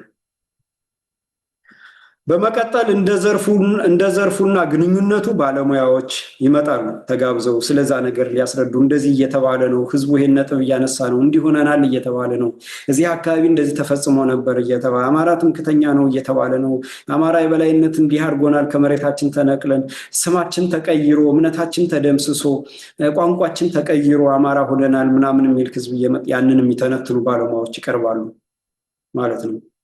አማራ ከሆኑ ቅድሚያ ይሰጣቸዋል። እንደነ አማራ የሚመስሉ ለምሳሌ ፕሮፌሰር መስፍን ወልደማርያም ትግሬ ነው ግን አማራ መስሉ፣ እንድሪያስ እሸቴ አማራ ነው መሰለኝ። እነዚህ ተመልምለው፣ እነ ሻለቃ ዳዊት ኦሮሞ ነው ግማሽ ግን አማራ መስሉ፣ እነ ጌታቸው ዶክተር ዳኛቸው ምናምን እና አንድ ደግሞ በቅርብ የመጣ ዶክተር የሚሉት ሲሳይ መንግስት የሚሉት አለ። ወሎም ክልል ይሁን ትግራይም ክልል ይሁን ምናምን የሚል ከዛ ደግሞ አሸንፍ እኔ እኮ እንደዚህ ምናምን የሚል አለ።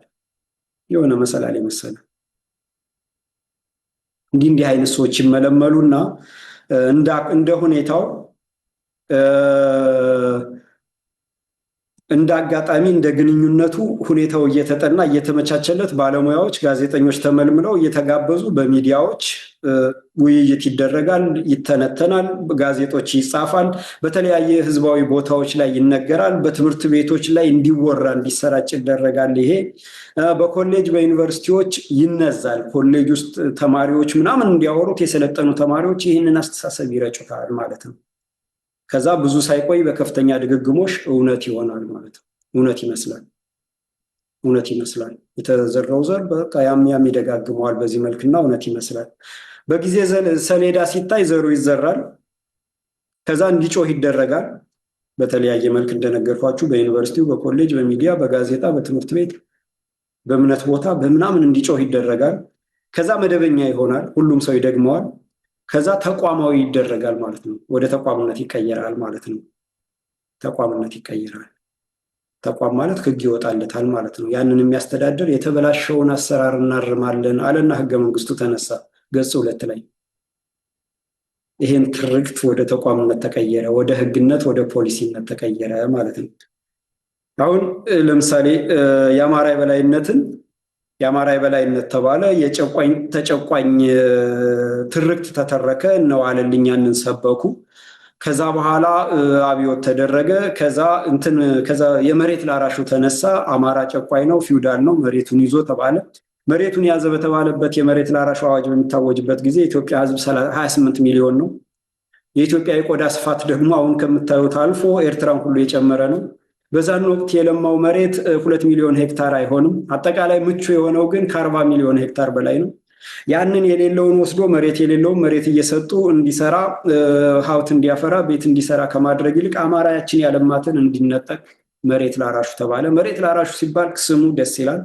ለሚያርሰው ሰው ይጠቀም፣ ድሃው ይጠቀም እንደማለት ነው። ይሄ ቀጥታ የህዝብን ትኩረት የሚስበው ስም ነው። ተግባሩ ግን እሾህ ወቅቷቸው፣ እባብ ነድፏቸው፣ ጊንጥ ነክሷቸው ያለሙትን መሬት ያቀኑትን መሬት መንጠቅ ነው እና የመሬት ስሪቱን መምታትና ምስቅልቅል መፍጠር ነው ማለት ነው። ከዛ የመሬት ላራሹ ንቅናቄ መጣ። ከዛ የተማሪዎች ንቅናቄ መሬት ላራሹንም አብዮቱንም አቀነቀነው። የጨቋይ ተጨቋይ ትርክት ተነገረ። ደም አፋሳሽ የተማሪ ንቅናቄ ተደረገ። ከዛ ደርግ ተወለደ ማለት ነው። ደርግ ተወለደና አብዮቱን ለማስቀጠል የሚባል የህግ ሽፋን አወጣና የተማረውን አማራ፣ ነቃ ያለውን አማራ ጨፈጨፈው ማለት ነው። አብዮቱ እያለ ቀይ ሽብር፣ ነጭ ሽብር እያለ ጨፈጨፈው። ይሄንን አስቻይ ሁኔታ ለመፍጠር ደግሞ ኢሃፓ የሚባል ድርጅት ተፈጠረ። ቢሮ አስመራና ሮም የሆነ ትግሬዎች የሚመሩት የነቃውን አማራ የሚሰበስብ ኢትዮጵያዊ እያለ በሰነድ ደረጃ የወያኔን መገንጠልና ተጨቋኝነት፣ የኦሮሞን መገንጠልና ተጨቋኝነት፣ የኤርትራን መገንጠል የሚደግፍ በአፉ ግን ኢትዮጵያ እያለ የነቃው አማራ ሁሉ ሲሰገሰግ አስፈጀው ማለት ነው። እስከዛሬም ኢሃፓ እያሉ የሚያላዝኑ አሉ። ሀገር ቤት ሂደው ተመዝግበው ማለት ነው። መጣና አስፈጀው። ኢሃፓ የሚሰበስብ ነው ለማስገደል ማለት ነው። ከዛ ደርግ ይፈጃል፣ ኢሃፓ ይተነኩሳል። ደርግ ደግሞ አስቻይ ምክንያት ያገኛል፣ ይገላል። አሁንም ኢሃፓ ሄዶ 2-3 ሰው የቀበሌ አመራር ካድሬ ምናምን ይገላል። ከዛ ወጣቱ ይፈጃል። መንገድ ላይ ቁሞ የተገኘ በሙሉ ይታረዳል፣ ይጨፈጨፋል። ግንባሩ እነ ጀነራል ተፈራ እንዳደረጉት። ጀነራል ተፈራ ጎንደር ላይ እንደዛ አማራን ጨፍጭፎ ነቃ ያለውን ያወቀውን ከአርሶ አደር እስከ ከተሜ ጨፍጭፎ ዛሬ ወጦ ንግድ እየነገደ በሰላም እየኖረ ነው። ይሄ ሰው አማራን ለማበሳጨት ሲባል ያንን ወንጀለኛ በአደባባይ ለህዝብ ለፍርድ ቀርቦ በአንገቱ ገመድ መጥለቅ ሲገባ አማራን ለማበሳጨት አማራን የጨፈጨፈ አማራን ያሳደደ ደልቶት እንዲኖር ይደረጋል ማለት ነው። ደልቶት እንዲኖር ይደረጋል እና ጀነራል ተፈራ መላኩ እንደዚህ ያደረገ ሰው መስቀለኛ መንገድ ላይ ተሰብስቦ የተገኘውን ወጣት በጅምላ የሚፈጅ ሰው የጎንደር ተወላጅ በወቅቱ የነበራችሁ መስከሩ እንደዛ ያደረገ ሰው ዛሬ ደልቶት እንዲኖር ተደረገ ማለት ነው። ስለዚህ አብዮቱ በሚል ስም ፈጀ ማለት ነው። ከዛ ወያኔና ኦነግ መጣና በመስቅልቅል ላይ ያለውን አማራ ቀውስ ላይ ያለውን አማራ ኢትዮጵያዊ የዘር ማንነት ተከለና መታወቂያው ላይ ጻፈና ክልል አለና እንደገና ከፋፈለው ማለት ነው። ከዛ በኋላ አማራ ጨቋኝ ነው ተባለ። አማራ እየተሳደደ ከክልሉ ውጭ ያለው ነፍጠኛ፣ ወራሪ፣ ሰፋሪ ነው፣ መጤ ነው ተባለና ተፈጀ። ኦነግ እንዲፈጀው ተደረገ ማለት ነው።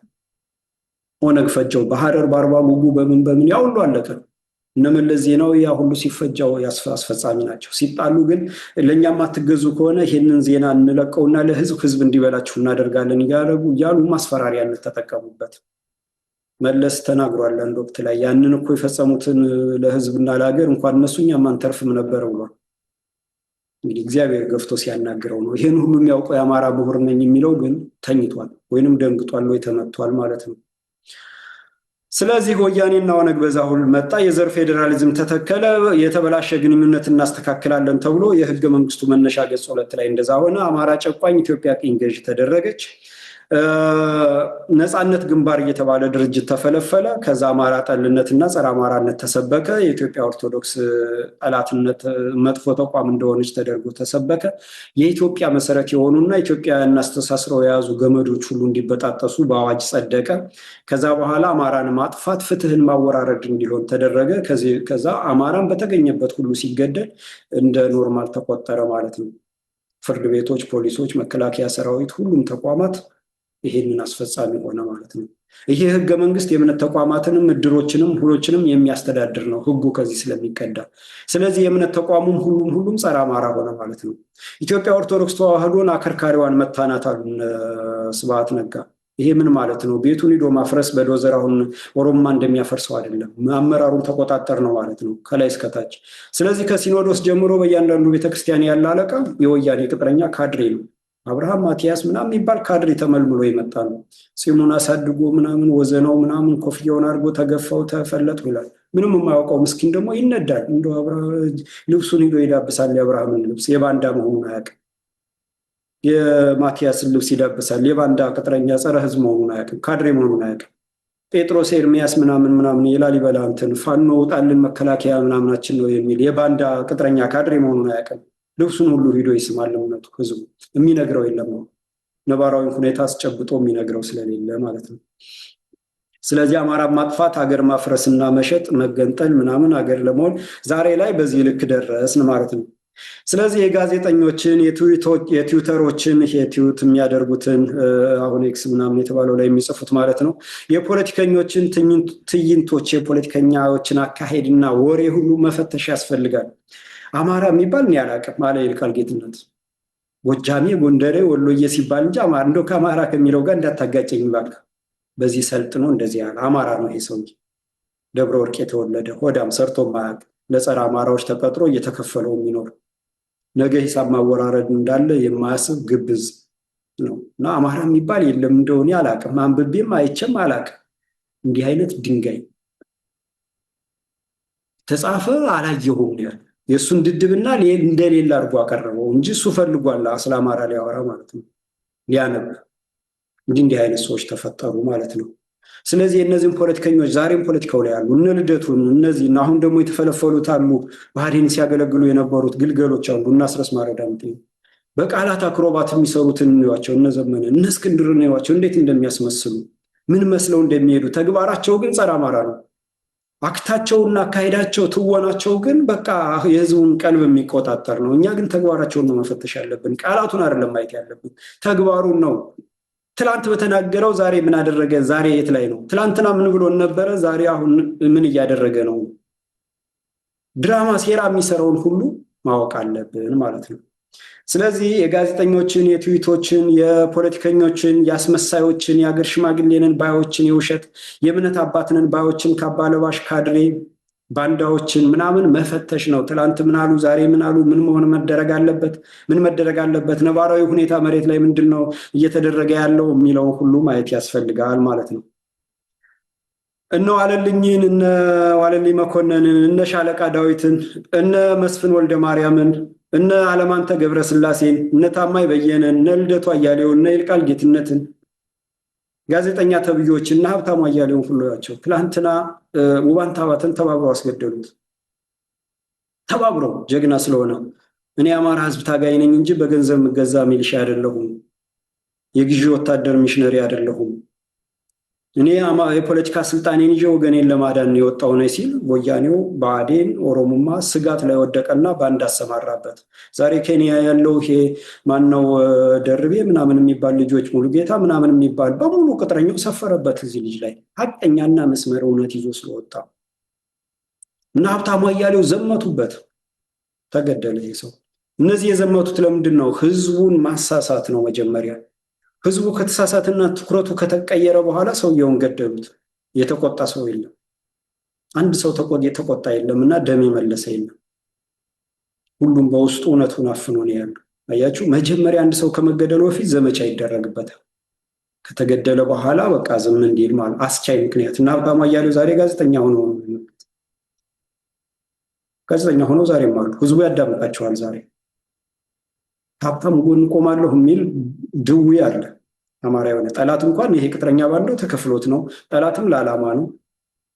በቅን ልቦና የሚነዳል የማይፈትሽ ማለት ነው።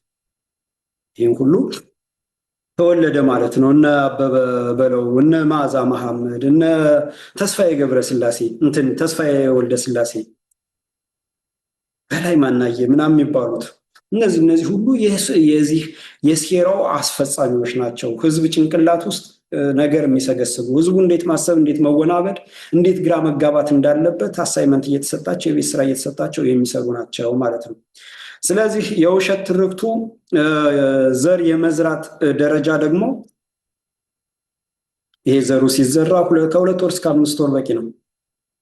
ይህን ዘር መዝራት ቦታዎች ላይ የተመረጡ ሰዎች የተመረጡ ሚዲያዎች ላይ ተቋማት ላይ ምናምን ላይ ይዘራና ይሄ በቅን ልቦና እንዲደግሞ ጥራዝ ነጠቅ ይዞ የሚሮጠው ምናምን ያወቀ መስሎት የሚተፋው እንዲሆን ከዛ ጠላት ደግሞ አማራ መስሎ ስሙን እየቀየረ በተለያየ መንገድ እንዲነዛው ይደረጋል እና ይሄ ሂደት ከ2 እስከ 6 ወራት ይፈጃል። እና አሁን መንግስት ለምሳሌ መንግስት የምንለው ወራሪ ፋሽስት ተገንጣይ የመሬት ስሪቱን ዘውዳዊ ስርዓቱን ኢትዮጵያ ኦርቶዶክስ ቤተክርስቲያንን በሙሉ መታ አማራን ነፍጠኛ አለ።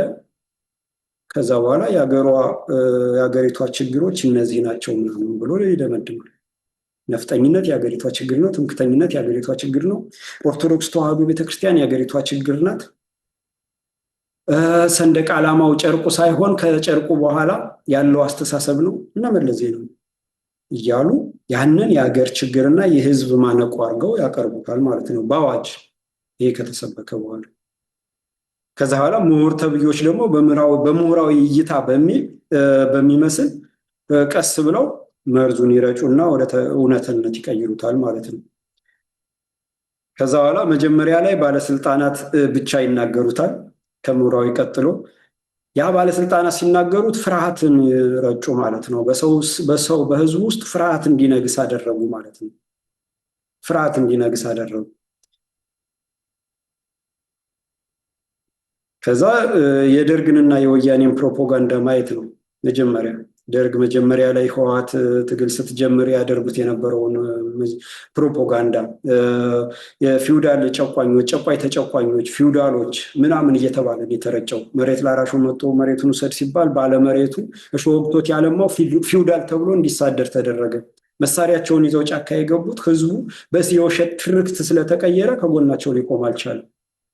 እነሱም ተቀጥቅጠው ጠፉ። ህዝቡም ከዛ በኋላ መሬት አገኛለሁ ያለ ምስቅልቅሉን እየበላ ዋጋውን እየበላ እስከዛሬ እየተሳደደ ቁም ስቅሉን እያየ ነው ማለት ነው። እና በዚህ ልክ እየሄደ የተዘራውን ዘር መንከባከብ አሁን የዘሩን ለመዝራት ከ2 እስከ 6 ወር ይፈጃል። በዚህ መልክ ዘር ይዘራል። ከዛ የተዘራውን ዘር ደግሞ መንከባከብ ያስፈልጋል፣ ማጉላትና ማውጣት ያስፈልጋል። ይሄን ደግሞ እንደው በ6 ወር ውስጥ አገሪቷን በሙሉ ያጠቀልቃታል። ከ6 ወር አይበልጥም። ከዛ በካድሬ ማሰልጠኛ ተቋማት ውስጥ ይሄ ይረጫል። ሲቪል ሰርቪስ ሲባል ለምሳሌ ጸረ አማራነት የሚሰበክበት ነው፣ ጸረ ኢትዮጵያዊነት የሚሰበክበት ነው፣ ጸረ ኦርቶዶክስነት የሚሰበክ ነው።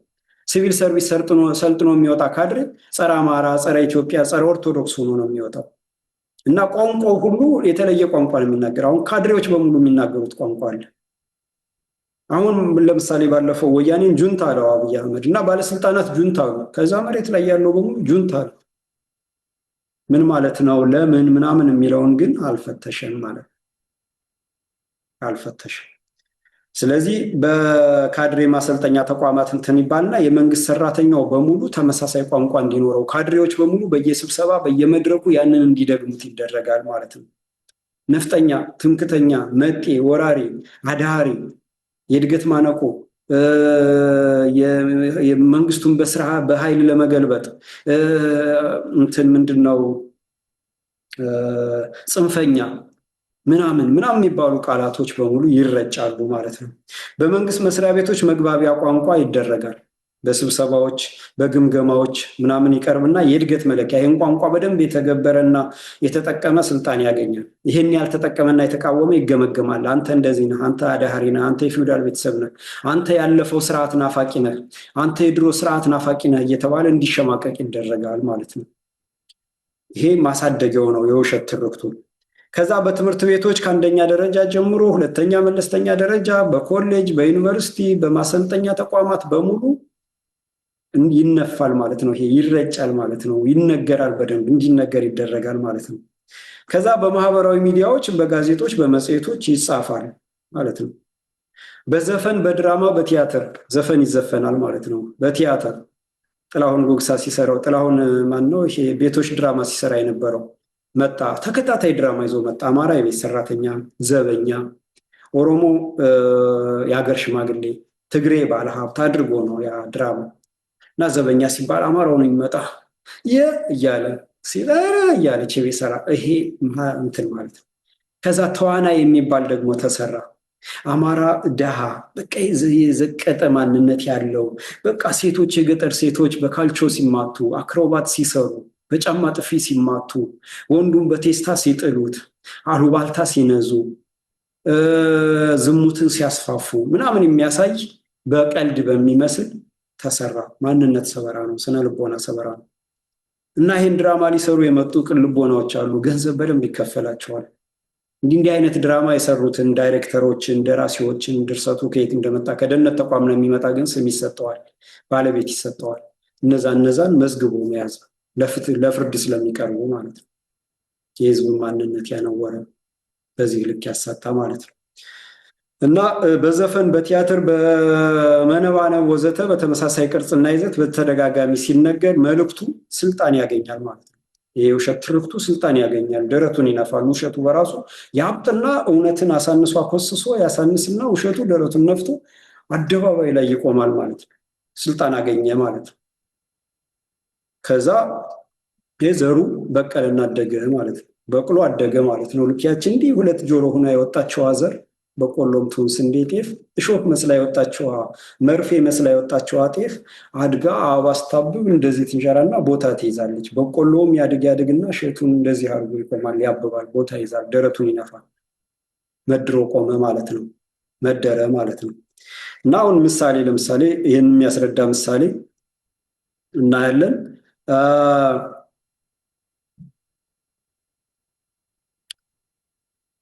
ህወሓትና የኦሮሞማ ርዕዮተ ዓለም አራማጅ የሆኑት ድርጅቶች ወይንም ባለቤቶች እነዚህ በባለቤትነት የሚዘውሯቸው ሚዲያዎች ቅጥረኞቻቸው አማራን ደጋግመው ሰፋሪዎች ይላሉ፣ ወይንም ደግሞ ቅኝ ገዢዎች ይላሉ፣ መጤዎች ይላሉ።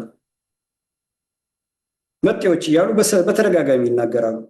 ከዛ የክልል የዞንና የወረዳ የቀበሌ ባለስልጣናት ደግሞ ያስተጋቡታል።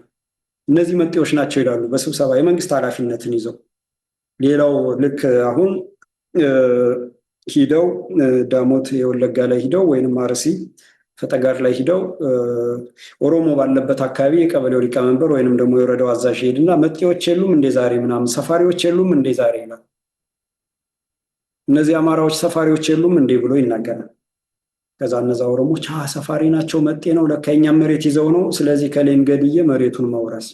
ልክ ይሁዲን በአውሮፓ በጀርመን ይሁዲን መግደል ሀብት ንብረቱን ያስወርሳል እንደሚባለው ሁሉ ተብሎ እንደተደረገው ሁሉ ማለት ነው። እና የቀበሌ ከክልል ጀምሮ የዞን የወረዳ የቀበሌ ባለስልጣናት ያስተጋቡታል። ከዛ የክልል አማራ ለምሳሌ ገዱ አንዳርጋቸው ከክልሉ ውጭ ያለው እንደ 15 ሚሊዮን 20 ሚሊዮን አማራ እንደው እንዳታስፈጁት ባካችሁ ዝም በሉ ይላል ማለት ነው። አያችሁ። አገኘው ተሻገር መጥቶ ለአማራ ሲሉ ከፊት እየወደቁ አማራን የሚያድኑት የኦሮሞ ባለስልጣኖች ምናምን ይላል። ከነ ሽመልስ አብዲሳ ጋር እንደዚህ እየታሻሸ ማለት ነው። ሰልጥነው ይመጣሉ ማለት ነው። ዝም ብሎ አይደለም፣ ከመሬት መጥቶለት አይደለም ያንን የሚናገር፣ ጊዜና ቦታ እየተመቻቸ ሂደቱ እየተመቻቸ ማለት ነው። ከዛ በኋላ ተቃዋሚ ፓርቲዎች ደግሞ ተቃዋሚዎች እንግዲህ መንግስትን ይቃወሙ የሚባሉት ደግሞ ይደግሙታል። ብርሃኑ ነጋ ለምሳሌ አማራን መጤ ነው አለ። መተከል ላይ አማራ ሲፈጅ በቀስት በጉምዝ ስም ጥቂት ጉምዞችን ይዘው የኦነግና የትግሬ ወታደር የወያኔ ወታደር አማራን ሲፈጁት እዛ ተመሳስለው አማራው መጤ ነው በወረረው በሰፈረው ምናምን አለ። በለው እንደማለት ነው። ለዛ ለገዳዩ የልብ እንዲያብጥና እንዲገድል ነው። ተገዳዩ ደግሞ ቅስሙ እንዲሰበር እንዴ መጤ ነው እንዴ ምናምን አጽመ ርስቱን አስረክቦ ራሱን ጥፋተኛ ተደርጎ ሲገደልም የዛ ያጠፋው ጥፋት ማወራረጃ እንዲሆን እንዲያስብ ተደርጎ ተሰራ ማለት ነው። ከዛ እነ ብርሃኑ ነጋ እና አንዳርጋቸው ጽጌነ ታማኝ በየነ ወልቃይት የማን ነው ሲባል የኢትዮጵያ ነው አለ። ስንቱ እንዳልደማ፣ ስንቱ እንዳልቆሰለ፣ ስንቱ እንዳልተሸለተ፣ ስንቱ እጅና እግሩ ታስሮ አይኑ እያዩ ሚስቱ እንዳልተደፈረች፣ ስንቱ ጨለማ ቤት ታስሮ ማቆ በረሃብ እንዳልሞተ፣ ስንቱ በጅምላ ተገሎ በጅምላ እንዳልተቀበረ ወልቃይት የኢትዮጵያ ነው አለ። ኦሮሚያ ጋር ሲሄድ ግን የግብፅ ባንዲራን ምናምን የቄሮን በሰንደቅ ዓላማ ለብሶ አክብሮ ምናምን እንትን ይላል ማለት ነው። በእንደዚህ ልክ ሰዎች ተዘጋጁ ማለት ነው። እነ ልደቱ አያሌው እነ ይልቃል አሁን ልደቱ አማራ እንደው ዜጋ መሞት የለበትም ምናምን ይልና ወያኔ ነው ግን ስለ ወያኔ ነው ስለ ትግሬ ነው ምናምን እንትን ይልቃልንም እነ ቴዎድሮስ ወያኔ ሚዲያዎች ጋር ሄደው አማራን አጥፍቼ ሀገር ሆናለሁ ከሚለው ስሬት ጋር ከተሳሰረው እና የዛ አስፈጻሚ ባለቤት ከሆኑት ጋር ቀሩ እንደዚህ ባይባል ምናምን ጋር አማራን ማኮሰስ፣ መምታት፣ ስነልቦናው መሸርሸር፣ አእምሮ የአሸናፊነትን እንትን አጦ የተሸናፊነትን ተቀብሎ እንዲጠፋ ማድረግ ነው። ስለዚህ ይህንን አስተሳሰብ ነው ማሸነፍ ያለብን ማለት ነው። አሁን እንደው ይህንን የሚያያይዝ ደግሞ እንደው በዓለም አቀፍ የተደረገ ነው ብንጠቅስ አስረጂ